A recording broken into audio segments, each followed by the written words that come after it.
A very good morning to all students. Once again, we are coming to introduce a new topic of class 12 accountancy.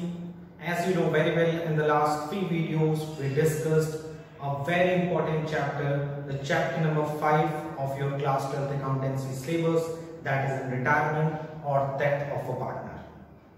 You know very well, in this chapter we discuss a lots of the theoretical as well as the practical concepts, and we can see that how we will prepare the revaluation account, partners capital account and the balance sheet of new constituted firm on the retirement of any partner. Now we are moving to the next topic of this video, of this chapter, and that's why in this video firstly we discuss the very important topic. The topic is adjustment of capital.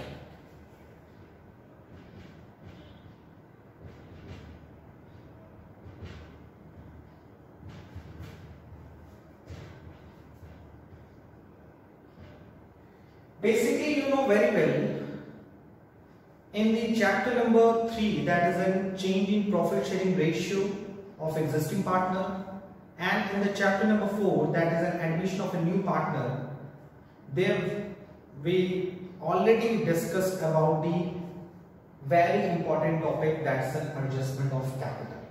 यानी chapter number 3 में और 4 में already हम लोगों ने इस topic को discuss किया है कि how we will adjust the capital on the in the occasion of the reconstitution of the partnership firm. यानी जब भी पार्टनरशिप फर्म रिकॉन्स्टिट्यूट होती है, चाहे पीएसआर चेंज हो, चाहे नए पार्टनर का एडमिशन हो या कोई पार्टनर फर्म से रिटायर हो, इन एवरी सिचुएशन यहाँ पर हमें कैपिटल को एडजस्ट करना पड़ता है. सो यहाँ पर कोई न्यू चीज नहीं है, बट नई चीज क्या है, वो कुछ डिफरेंट है. ठीक है, so please note down the concept of adjustment of capital on retirement or death of a partner. Similarly, on the admission of a partner,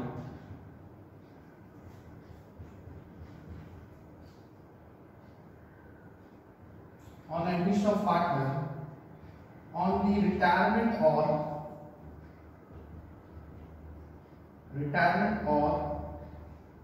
death of a partner,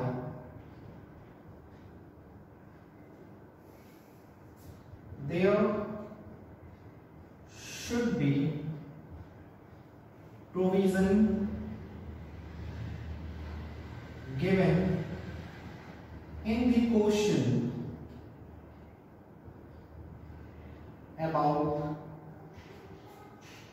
adjustment of capital. It means admission of partner की तरह ही retirement और death के condition में, partner के retirement या फिर उसकी death के कंडीशन में भी देयर शुड बी होना चाहिए, प्रोविजन गिवन होना चाहिए. किस क्वेश्चन, कहां पे, क्वेश्चन में अबाउट एडजस्टमेंट ऑफ कैपिटल. यानी कि जब भी reconstitution of the partnership form होता है, वहां पे हमें कैपिटल एडजस्टमेंट करना पड़ता है if in any question is given about to adjust the capital of the remaining partner. So please note down, on the retirement or death of a partner, on the retirement or death of a partner, remaining partners capital must be adjusted in their new profit sharing ratio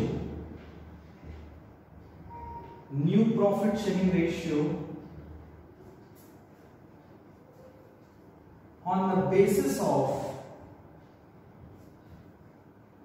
combined capital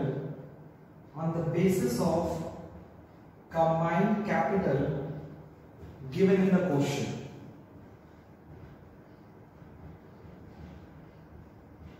So it is a very important note related to the adjustment of capital. इसका मतलब ये है कि जब भी किसी partner की retirement होती है या फिर उसकी डेथ होती है तो जो रिमेनिंग पार्टनर्स की कैपिटल होती है उसे हमें एडजस्ट करना पड़ता है उनके न्यू प्रॉफिट शेयरिंग रेशियो में। और वो किस बेसिस पे न्यू प्रॉफिट शेयरिंग रेशियो में एडजस्ट होती है? कंबाइंड कैपिटल के बेसिस पे एडजस्ट होती है, which are given in the question, जो ऑलरेडी क्वेश्चन में गिवन होता है। Okay, so let's we take the few question by which we understand the concept of the adjustment of capital on retirement or death of a partner. So firstly, please note down this note in your copy properly.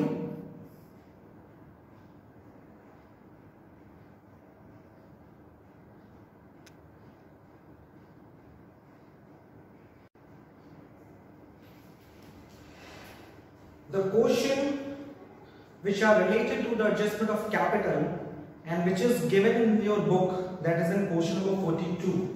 The question is the balance sheet of X, Y, Z who were sharing profit in the proportion of capital. जिनका profit sharing ratio क्या है? उनके capital के proportion में है. And the creditor is 7,000, capital of X 25,000, Y 20,000, for Z 15,000. Whereas the cash at bank 15,600, debtor 5,000, less provision 100, closing debtor is 4,900. Stock 10,000, plant and machinery 11,500, land and building 25,000. Y retires and the following adjustment of the assets and liability have been made before the ascertainment of the amount payable to by the firm to Y. यानी कि Y का due amount calculate करने पे उसके retirement के time पे ये सारे एडजस्टमेंट्स आपको फॉलो करने हैं। पहला adjustment, stock be depreciated by 5%. Second, provision for doubtful debts increased to 5% on debtor. Number 3, land and building be appreciated by 20%. Provision of 750 be made in respect of outstanding legal charges. Goodwill of the entire firm had been fixed 16,200. You know very well. तो Y share of the same to be adjusted in the accounts of the X and Z. बताने की जरूरत नहीं थी, goodwill of the firm भी given होता तो हमें पता है कि जब भी कोई पार्टनर रिटायर होता है तो जो रिमेनिंग पार्टनर है वो उसको गुडविल प्रोवाइड करते हैं in their gaining ratio. And next and very important adjustment which are related to the capital adjustment and the adjustment is entire capital of the new firm is fixed at 48,000। पूरे entire firm की जो total capital है वो कितनी होगी? 48,000 between x and Z in equal proportion. किस ratio में उनका कैपिटल होगी? Equal proportion. For this purpose, actual cash is to be brought in and or paid off. You are required to prepare the revaluation account, partners capital account, bank account, and revised balance sheet after Y's retirement. Also indicate the gaining ratio. So, in complete question is the question number 42 of your book. So, let's we solve the one by one. So, इसका जो capital adjustment है वो थोड़ा सा admission और changing PSR से थोड़ा सा डिफरेंट है, इसलिए सबसे पहले हम लोग क्वेश्चन नंबर 42 में क्या बनाएंगे? First of all we prepare the revaluation account. Format same वैसे ही है जैसे पहले था, particulars amount and the first information is stock be depreciated by 5%. so ये लॉस हो गया टू स्टॉक 5%। स्टॉक कितना है? 10,000 का 5% 500। Second, provision for doubtful debts be increase to 5% on debtor. Increase करना है, so provision for doubtful debts या bad debts कितना है? हमें करना है 5,000 का 5% यानी कि 250 करना है। बट ऑलरेडी कितना बन के रखा हुआ है? ऑलरेडी बन के रखा है क्वेश्चन में 100, तो इसका मतलब हमें और कितना बनाना पड़ेगा? 150। नेक्स्ट है लैंड एंड बिल्डिंग की वैल्यू एप्रिशिएट हुई है 20% से, सो बाय लैंड एंड बिल्डिंग 20% से एप्रिशिएट हुई है। लैंड एंड बिल्डिंग कितनी है? 25,000 का 20% यानी कि 10,000। नेक्स्ट है provision for 750 be made in respect of the outstanding legal charges। So outstanding legal charges कितना है 750। ओके, अब कुछ भी इसमें बचा नहीं है। अब हम क्या करेंगे, टोटल करेंगे और फाइंड आउट करेंगे कि हमें फायदा हुआ कि नुकसान हुआ। क्रेडिट में आ रहा है 10,000, इधर भी आना चाहिए 10,000। सो जो डिफरेंस है उसको क्या बोलेंगे, profit on revaluation and this profit distributed among X Y and Z. किस रेशियो में, उनके कैपिटल रेशियो में। सो अगर उनका हम ओल्ड रेशियो देखें एक्स वाई जेड का, तो ओल्ड रेशियो कितना है, कैपिटल रेशियो 25, 20 एंड 15, यानी 5 3s are 15, 5 4s are 5 5s are। So old ratio between x y z is 5:4:3, whereas a new ratio, क्योंकि y तो रिटायर हो रहा है, so x और y के बीच में जो न्यू रेशियो है वो कितना है आपका, x और z के बीच में वो है 1:1। सो ये क्लियरली क्वेश्चन में गिवन है कि ओल्ड रेशियो 5:4:3 है, whereas a न्यू रेशियो जो है वो 1:1 रहेगा। ऐसा क्वेश्चन में ऑलरेडी गिवन है, तो मैंने एक तरह से वर्किंग आपको समझा दिया कि ये वर्किंग है, इसको आपको ध्यान रखना है। सो प्रॉफिट कितना हुआ, 10,000 में आप माइनस करेंगे 1,1500, यानी कि प्रॉफिट हो गया आपको 8,500। बट यहाँ पे कुछ मिस्टेक लग रही है, स्टॉक पे डेप्रिसिएशन लगा है, लैंड एंड बिल्डिंग 20% से था, 20% मतलब लैंड एंड बिल्डिंग कितना है 25,000 का 20% कितना आएगा आपका 10,000। यस, 10,000 में आप माइनस करिए 1,500। कुछ मिस्टेक तो नहीं हो रही है, एक बार चेक कर लेते हैं।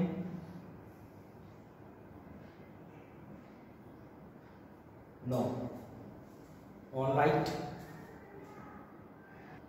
यहाँ पे एक छोटा सा मिस्टेक है, as you can see that land and building appreciated by 20%, so ये वैल्यू आएगी 5,000। सो टोटल इधर आएगा 5,000, इधर भी आना चाहिए 5,000। अब डिफरेंस निकालिए, तो डिफरेंस कितना रहा है 7 8 9 9 5 1400 3,600। एंड ये 3,600 को हम लोग क्या करेंगे 512 412 312 में डिवाइड करेंगे। 3 1500 1200 900। ओके, सो ये डिस्ट्रीब्यूट हो गया profit on ratio. And after that you know very well हम बनाएंगे क्या, पार्टनर्स कैपिटल। यहां पर थोड़ा सा आपको ध्यान देने वाली बात है, क्योंकि यही कि आपको कैपिटल एडजस्टमेंट भी फोकस करना है। And there are 3 partners X Y Z, जिसमें से एक पार्टनर रिटायर हो रहा है, तो गुडविल का एडजस्टमेंट भी आपको ध्यान से देखना है।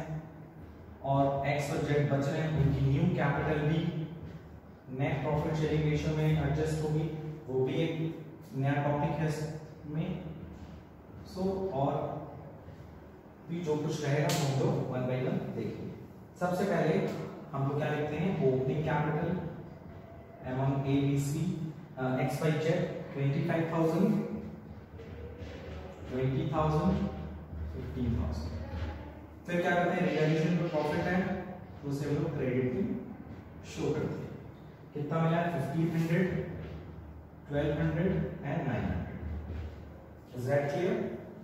Now one more thing, as you can see that कि goodwill of the firm, ये वर्किंग नोट नंबर 1 बनाएंगे हम लोग, that is a gearing ratio find out करेंगे। gearing ratio का फॉर्मूला क्या होता है, new ratio minus old ratio. x और z का, x का न्यू रेशियो क्या है, x का न्यू रेशियो है 1/2, z का भी 1/2 है, और ओल्ड रेशियो जो है वो कितना है, as you can see that old ratio is 512 whereas a 312. Very good. And 2 and 12 calcium 12, 6 minus 5 and 12 calcium 6 minus 3, so 1 by 12 and 3 by 12. So gaining ratio will be 1:3. Am I correct? Gaining ratio is not given in the question, so 1:3 will be a gaining ratio. So आप चाहे तो general entry पास करके आप posting कर सकते हैं partners capital account में, या फिर आप डायरेक्टली कर सकते हैं। डायरेक्टली कैसे कर सकते हैं, गुडविल ऑफ द फर्म कितना है, गुडविल ऑफ द फर्म है आपका 16,200। सो रिटायर कौन हो रहा है, रिटायर हो रहा है वाई, सो वाई की गुडविल कितनी होगी 16,200 इनटू 4/12। ओके, सो 3 से डिवाइड कर दीजिए, 3 5 जा 15, 5400, यानी ये 5400 जो है कौन प्रोवाइड करेगा? एक्स और जेड किस रेशियो में प्रोवाइड करेंगे? अपने गेनिंग रेशियो में प्रोवाइड करेंगे। सो आप क्या करना, y को मिलना है तो y के क्रेडिट में लिखना है। कौन देगा? x देगा और z देगा। That clear? जो जाता है उसके क्रेडिट में और जो रहता है उसके डेबिट में, रिमेनिंग के डेबिट में और जाने वाले के क्रेडिट, क्योंकि जो जाएगा वो लेकर जाएगा इसलिए उसकी कैपिटल बढ़ेगी और जो रहेगा वही तो गुडविल देगा। किसको देगा? Retiring partner. सो उनकी कैपिटल में डेबिट होगा, लेकिन नेम अपोजिट होगा। अब सवाल उठता है कितना देगा? So goodwill of the firm is, यहां पे मैंने डाला 3 5 जा 15, 1 3 4 जा 5400 बाई की गुडविल आएगी। कैसे? As you can see that total goodwill 16200। Yes, जिसमें y का शेयर कितना होगा? 16200 में उसका शेयर कितना है? 53493, 4/12, तो उसका है 5400। यानी कि 5400 को किस रेशियो में प्रोवाइड करेंगे? उनके गेनिंग रेशियो। गेनिंग रेशियो में हमने क्या निकाला है? 1:3। सो x कितना देगा? 5400 का 1/4 देगा, where is the y z कितना देगा? z देगा 5400 का 3/4। तो निकाल लीजिए आप, सबसे क्लियर हो जाएगा आपका।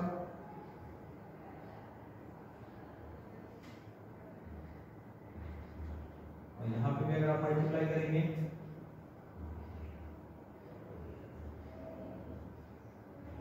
so this will be your 1325 given by x and 3975 by given by z। अब ये इनकी कैपिटल से डिडक्ट हो जाएगा, 1325 और 397। इजी है ना? x ने जितना दिया वो x के डेबिट में हुआ, y ने जितना दिया उसके z ने जितना दिया उसके z में डेबिट हो गया, और वही सिमिलरली जस्ट अपोजिट y को मिला, सो y में वही अमाउंट क्या हो गई? क्रेडिट हो गई। अब हमें क्वेश्चन में क्या कह रहा है? Now question is asking about two very important adjustment, that is here is a little bit calculation mistake is that जब आप 5400 का 1/4 निकालेंगे तो 1350 आएगा, एंड 5400 का 3/4 निकालेंगे तो ये 4050 आएगा। एंड नाउ हमने गुडविल का एडजस्टमेंट कर लिया, सारा एडजस्टमेंट हो गया, हम लोग बैलेंस फाइंड आउट करेंगे। ये जो बैलेंस होगी वो बैलेंस क्या होगी? आपको पता ही है। इस बैलेंस को करने से पहले आपको पता है कि जेड जो है नया पार्टनर वाई अब रिटायर हो गया फर्म से, यानी वाई न्यू पार्टनरशिप फर्म में कंटिन्यू नहीं करेगा। सो सिचुएशन में हम लोग क्या करेंगे? वाई का जो बैलेंस अमाउंट है वो उसके लोन अकाउंट में ट्रांसफर करेंगे। क्यों? क्योंकि देयर इज नो इन्फॉर्मेशन, इस क्वेश्चन में कोई इन्फॉर्मेशन नहीं गिवन है कि वाई जब रिटायर होगा तो उसको कैश में पेमेंट करना है कि बैंक में कि लोन में। सो सिचुएशन में मैंने आपको बताया था कि जब क्वेश्चन में इन्फॉर्मेशन नहीं होता कि रिटायरिंग पार्टनर को उसका कंपनसेशन का अमाउंट कैसे पे करना है, तो सिचुएशन में हम वो अमाउंट उसके लोन अकाउंट में ट्रांसफर कर देते हैं। तो यहाँ जितना भी बैलेंस ऐड करके आएगा 20,000, 1200 एंड 5,400, 20,000, 1200, 5,400 यानी 26,600, ये पूरा का पूरा उसके लोन अकाउंट में ट्रांसफर हो जाएगा। और ये जब तक पार्टनरशिप फर्म इसको पे नहीं करेगी तब तक ये बैलेंस शीट में लायबिलिटी साइड में शो होता रहेगा। पॉइंट नंबर 1 हो गया। दूसरी बात क्या, जो रिमेनिंग पार्टनर्स बचे हैं x एंड z, क्योंकि y को तो हमने भेज दिया, अब x और z की कैपिटल को हमें प्रोपोर्शनेट मतलब कैपिटल को एडजस्ट करना है। तो पहले हम इनकी एग्जिस्टिंग कैपिटल फाइंड आउट करेंगे। एग्जिस्टिंग कैपिटल मतलब 25,000 प्लस 1,500, यहां पे भी हमें करेक्शन करना पड़ेगा, 1350 और 4050। सो 25,000 प्लस 1,500 26,500 माइनस करेंगे 1350, यानी इसकी एग्जिस्टिंग कैपिटल कितनी आएगी? 25,150। सिमिलरली इसी तरह से हम जेड का भी एग्जिस्टिंग कैपिटल फाइंड आउट करेंगे, 15,900 माइनस 4,050। 10,850। सो ये आ गया इनका एग्जिस्टिंग कैपिटल। अब हम इनकी एग्जिस्टिंग कैपिटल की हेल्प से इनकी न्यू कैपिटल के बीच में डिफरेंस क्रिएट करना है, जैसे हम एडमिशन के केस में करते आए हैं। अब ये बैलेंस को यहाँ पे ब्रॉट डाउन करना बाई बैलेंस बी, कितना 25,150, y से मतलब नहीं है 10,850। ओके, ये इनकी एग्जिस्टिंग कैपिटल, और यहां पर जो हम लोग राइट डाउन करेंगे ये इनकी न्यू कैपिटल। क्वेश्चन में न्यू कैपिटल के बारे में क्या बोला है? Point number 7 says that the entire capital of the new firm at 48,000 between x and z in equal proportion। equal proportion मतलब 1:1, x और z में equal proportion में होगी, यानी x की न्यू कैपिटल 24,000 और z की 24,000। और अगर कोई डिफरेंसेस आता है, क्वेश्चन में ये भी लिखा है कि for this purpose actual cash is to be brought in or paid off, और अगर डिफरेंसेस आते हैं तो उसको हम किससे एडजस्ट करेंगे? यस, कैश से, और कैश या बैंक से। तो आप इस क्वेश्चन में देख लेना कि बैलेंस शीट के एसेट्स में cash at bank account maintain हो रहा है कि cash in hand account maintain हो रहा है। अगर cash in hand account maintain हो रहा है तो कैश से एडजस्ट करेंगे, और अगर क्वेश्चन में कैश एट बैंक मेंटेन हो रहा है तो बैंक अकाउंट से मेंटेन, तो कैश एट बैंक मेंटेन हो रहा है। तो अगर आप डिफरेंशिएशन करेंगे तो इसकी एग्जिस्टिंग कैपिटल ज्यादा है और न्यू कैपिटल कम है, तो ये आप क्या करेगा? पैसा विड्रॉ करेगा टू बैंक। कितना जो डिफरेंस आएगा 1150। Am I correct? Yes। And अगर हम बात करें जेड की, तो जेड की एग्जिस्टिंग कैपिटल क्या है? कम है, और न्यू कैपिटल उसकी ज्यादा है, इसलिए पैसा उसको लेकर आना पड़ेगा। कितना डिफरेंस निकाल रहे हैं? 10,850 एंड उसका 24,000 का, तो आएगा 12,150। ये बन गया आपका partners capital account with capital adjustment. अब हम लोग क्या करेंगे इस क्वेश्चन में? Now we prepare the bank और cash account because without preparation of bank account we do not calculate the accurate balance of the bank or cash at the end of the या after the retirement of the specific partner। यानी जब कोई partner retire होता है तो bank account cash account इसलिए बनाते हैं ताकि हम एक्चुअल कैश पोजीशन को कैलकुलेट कर सकें। तो इसके लिए हम कैश और बैंक अकाउंट मेंटेन करेंगे। कैसे मेंटेन होगा? फॉर्मेट बनाएंगे, cash and bank account. Opening balance is also given, to balance BD and opening bank will be 15,600। और इसमें आपने देखा कि जो रिटायरिंग पार्टनर उसको पे नहीं कर रहा, उसके लोन अकाउंट पे शो कर रहे, तो बैंक से कोई मतलब नहीं है। हाँ, X पैसा विड्रॉ कर रहा है, टू बैंक है, पैसा विड्रॉ कर रहा है, इसका मतलब पैसा जा रहा है। किसने निकाल लिया? X ने। कितना निकाल लिया? 1.5। वेरस जेड पे पैसा लेकर आया, बाई बैंक के पैसा आया है 12,150। कितना? 1,215। अब आप इसका टोटल कर लीजिए, और जो डिफरेंस आएगा this is closing balance of bank account, that is an closing balance of bank balance is 26,600। So please see that the bank account and partners capital account as well as the revaluation account of the question number 42, and now we are moving to the balance sheet of the question number 42.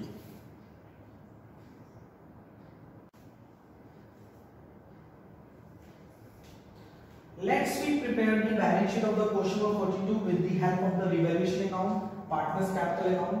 तो generally हमें ज्यादा जो useful information होती है वो होती है revaluation account, क्योंकि बिना रिवैल्यूएशन अकाउंट के हम बैलेंस शीट एक्यूरेट नहीं बना सकते। और एक बात और, Y का लोन अकाउंट 26,600 जिसे हमें बैलेंस शीट के लायबिलिटी में शो करना है। सो जितनी जिसकी इंफॉर्मेशन हमें जरूरत पड़ेगी हम उतना ही एरिया भी क्या करेंगे? ऑक्यूपाई करेंगे अभी इस टाइम के लिए। तो बैलेंस शीट का पहले फॉर्मूला बना लेते हैं, रिवाइज्ड बैलेंस शीट या reconstituted balance sheet.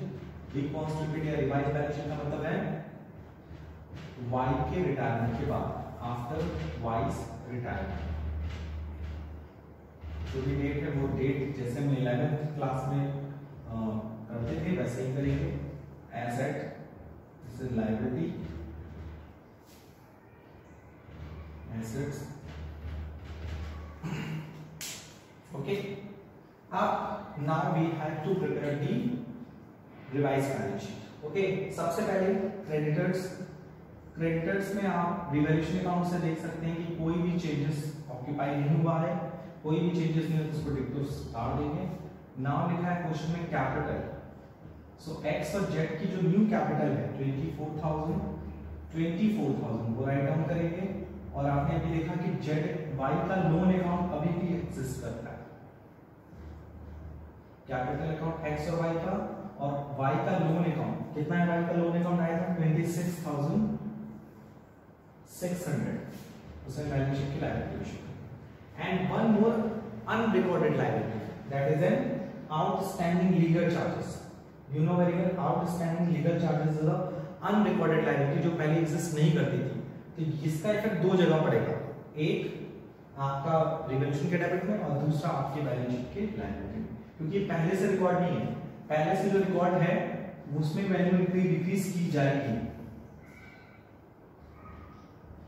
Outstanding legal charges 750, ठीक है। तो आई होप मुझे लगता है कि अब इस कैपिटल अकाउंट के रिमेनिंग पार्ट की जरूरत नहीं है।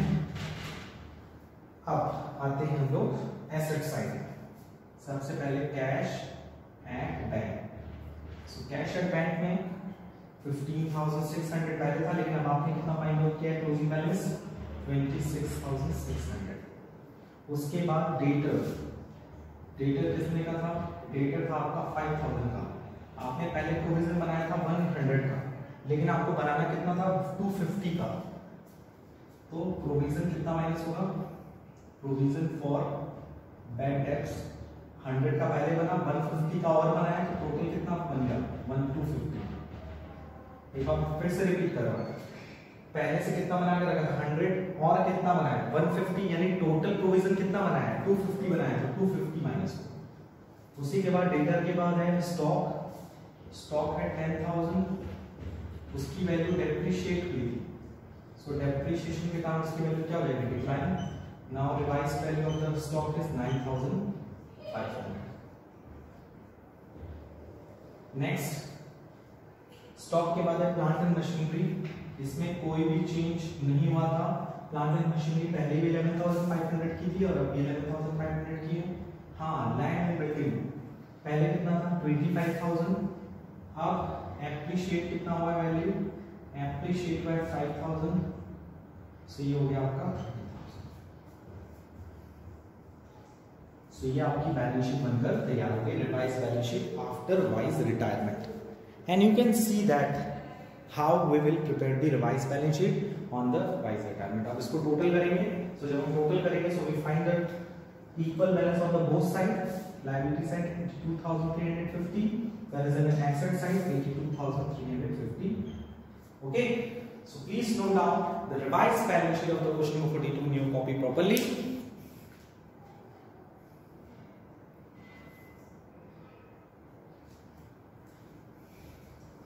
So in today's video we discussed about the very important case and very important numerical problem related to the chapter number 5, that is retirement or death of partner, and you can see that how we will adjust the remaining partners capital account in their new profit sharing ratio on the basis of the combined capital given in the question, and what are the effect of such type of the incident on the partners capital account, revaluation account, as well as the revised balance sheet, as well as you can see that in the bank account or cash account, whatever the question asked about it. So I hope today we cleared all the topics very easily, but I request to each and every student, please solve the maximum practical problem from your book, and if you have any doubts, so please ask me. You are free to ask me any type of the question and any kind of the theoretical as well as the practical question related to any chapter. And मैं बार बार एक ही चीज repeat करता हूँ, practice makes a man perfect. अगर आप practice नहीं करेंगे, अगर आप क्वेश्चन सॉल्व नहीं करेंगे, तो आप ये सोचिए कि आपको एक क्वेश्चन लगाने से, एक वीडियो देखने से आपके सारे प्रैक्टिकल क्वेश्चन ऑटोमेटिक सॉल्व हो जाएंगे, तो नहीं। हर क्वेश्चन में एक दूसरे के साथ कुछ ना कुछ डिफरेंशिएशन किया गया है। तो जब आप क्वेश्चन सॉल्व करिए तो हो सकता है कुछ नया टॉपिक आपको रिवैल्यूएशन अकाउंट में देखने को मिल जाए, कुछ पार्टनर्स कैपिटल मिल जाएगा, कभी बैंक अकाउंट में मिल जाएगा, कभी बैलेंस शीट में मिल जाएगा। So innovation is continuous in the each and every portion of the accountancy, especially in the practical problem. So question solve करिए, डाउट है पूछिए, कोई पर्टिकुलर जगह डाउट है तो प्लीज टेक अ स्क्रीनशॉट और take a picture of this question and highlight these point. Okay, so आज के लिए इतना ही। आई होप कि आप लोग मेरे इंस्ट्रक्शन को अच्छे से फॉलो करेंगे। So thank you, take care, good bye.